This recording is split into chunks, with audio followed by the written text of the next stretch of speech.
दक्षिण भारत के एक प्रसिद्ध नगर पाटलिपुत्र में मणिभद्र नाम का एक धनिक महाजन रहता था। लोक सेवा और धार्मिक कार्यों में निहित रहने के कारण मणिभद्र के पास धन संचय में कमी हो गई।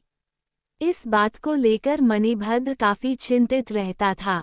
उसकी यह चिंता निरर्थक नहीं थी। धन विहीन मनुष्य के गुण भी दरिद्रता के तले दब जाते हैं। निर्धन मनुष्यों के गुणों का समाज भी आदर नहीं करता। बुद्धि, ज्ञान और प्रतिभा सब निर्धनता के कारण अदृश्य हो जाते हैं। जैसे पतझड़ के मौसम में मौलसरी के फूल झड़ जाते हैं, वैसे ही घर परिवार के पोषण की चिंता में बुद्धि भी विलीन हो जाती है। घर के घी, तेल, नमक, चावल, दाल की निरंतर चिंता प्रतिभाशील व्यक्ति की भी प्रतिभा को खा जाती है।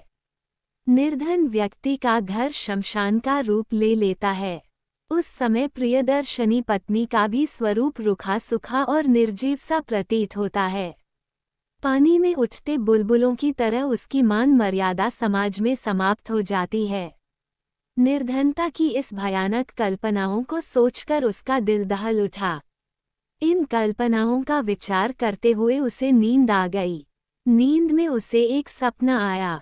स्वप्न में उसे पद्मानिधि ने एक भिक्षुक के रूप में दर्शन दिए और बोले, तुम्हारे पूर्वजों ने मेरी खूब सेवा की है, इसलिए मैं तुम्हारे पास आया हूँ। कल सुबह मैं इसी वेशभूषा में तुम्हारे घर आऊंगा। तुम मुझे लाठी से मार देना। मैं मरते ही स्वर्णमय हो जाऊंगा। उस स्वर्ण से तुम्हारी दरिद्रता दूर हो जाएगी। जब सुबह मणिभद्र उठा तो उसके मन में स्वप्न के बारे में विचार आने लगे, साथ में अनेक प्रकार के प्रश्न भी उसके मन में उठने लगे। ना जाने ये सपना सत्य है या असत्य, क्या ऐसा कुछ संभव है या नहीं। इसी प्रकार के विचारों से उसका मन डावाडोल हो रहा था। तभी अचानक उसके द्वार पर एक भिक्षुक आ गया। मणिभद्र को पुनः अपना स्वप्न याद आया और उसने पास पड़ी लाठी उठाकर भिक्षुक के सर पर दे मारी। लाठी के लगते ही भिक्षुक के प्राण पखेरु हो गए और उसका शव स्वर्णमय हो गया। उसने जल्दी से उस शव को अपने घर में छुपा लिया, किंतु इस सब कार्य को करते हुए एक नाई ने देख लिया।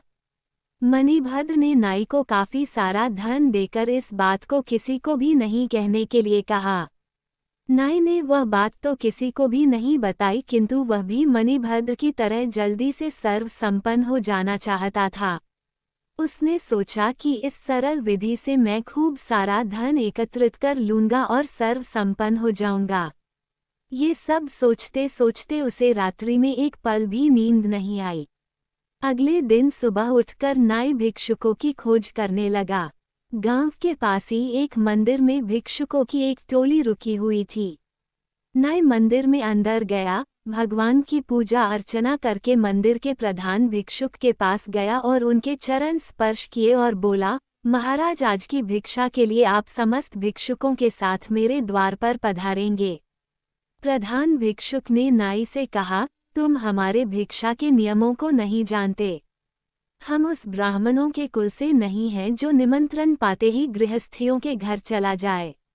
हम भिक्षुक हैं, घूमते घूमते किसी के भी घर पर भिक्षा के लिए चले जाते हैं और वहां से भी उतना ही भोजन लेते हैं जितना कि प्राण धारण करने के लिए आवश्यक हो। हम सब किसी दिन घूमते हुए तुम्हारे घर अवश्य आ जाएंगे। उसने एक नई युक्ति सोची और बोला, मैं आपके नियमों से अच्छी तरीके से परिचित हूँ, किंतु मैं आपको भिक्षा के लिए नहीं बुला रहा हूँ। मेरा उद्देश्य तो आपको पुस्तकें एवं लेखन सामग्री देने का है। इस महान कार्य की सिद्धि आपके आए बिना पूरी नहीं होगी। प्रधान भिक्षुक ने नाई की बात मान ली। नाई जल्दी से अपने घर गया और सब तैयारियां कर ली।